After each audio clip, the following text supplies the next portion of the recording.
اسی طریقے سے مثلا آپ اگر قرآن پڑھیے، حضرت داؤد کے لیے کہتا ہے خدا کہ حل آتاک نبأ الخصم ہے، کیا آپ تلک وہ اس جھگڑے کی خبر پہنچی ہے، اس اختلاف کی خبر پہنچی جب دو فرشتے انسانی پیکر میں حضرت داؤد کے پاس نزاع کرتے ہوئے ایک مقدمہ لے کے پہنچے تھے؟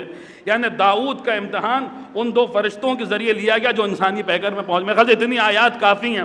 فرشتوں کا امتحان آدم کے ذریعے لیا گیا، آدم کا امتحان شجرے کے ذریعے لیا گیا، ابراہیم کا امتحان کلمات کے ذریعے لیا گیا، حواریہ نے حضرت عیسیٰ کا امتحان مائدہ کے ذریعے لیا گیا، بنی اسرائیل کا امتحان باب حتہ کے ذریعے لیا گیا، حضرت ایوب کا امتحان صبر کے ذریعے لیا گیا، حضرت یعقوب کا امتحان حضرت یوسف کے فراق کے ذریعے لیا گیا، حضرت یوسف کا امتحان زلیخا کے ذریعے لیا گیا۔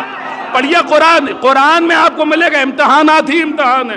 آدم کا امتحان ہوا، نوح کا امتحان ہوا، ابراہیم کا امتحان ہوا، موسیٰ کا ہوا، عیسیٰ کا ہوا، یوسف کا ہوا، داؤد کا ہوا، سب کا امتحان ہوا۔ لیکن پڑھ لیجئے پورا قرآن بائے بسم اللہ سے لے کر سینے والناس تک، آپ کو قرآن میں آدم کا امتحان ملے گا، فرشتوں کا امتحان ملے گا، ابراہیم کا امتحان ملے گا، داؤد کا امتحان ملے گا، موسیٰ کا امتحان ملے گا، حواریوں کا امتحان ملے گا۔ لیکن کہیں یہ نہیں ملے گا کہ اللہ نے فرشتوں کا امتحان لیا تو کسی فرشتے نے کہا ہو کہ میں امتحان میں کامیاب ہو گیا۔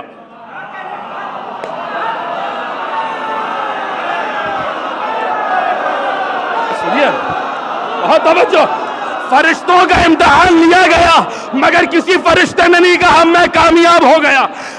آدم کا امتحان لیا گیا مگر آدم نے نہیں کہا میں کامیاب ہو گیا۔ ابراہیم کا امتحان لیا گیا مگر ابراہیم نے نہیں کہا میں کامیاب ہو گیا۔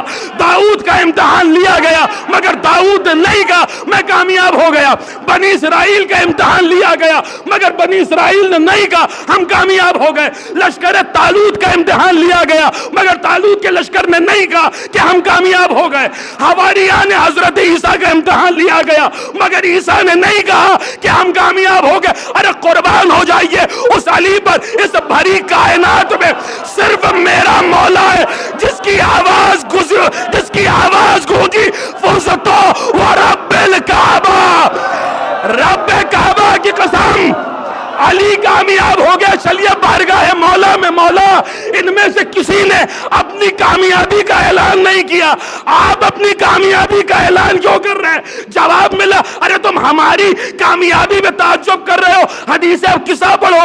جس علی نے اپنی کامیابی کا اعلان کیا اس نے تنہا اپنی کامیابی کا اعلان نہیں کیا بلکہ کہتا کذالک شیعتنا فازو وسعدو، ارے ہم تو ہمارے شیعہ دنیا میں بھی کامیاب آخرت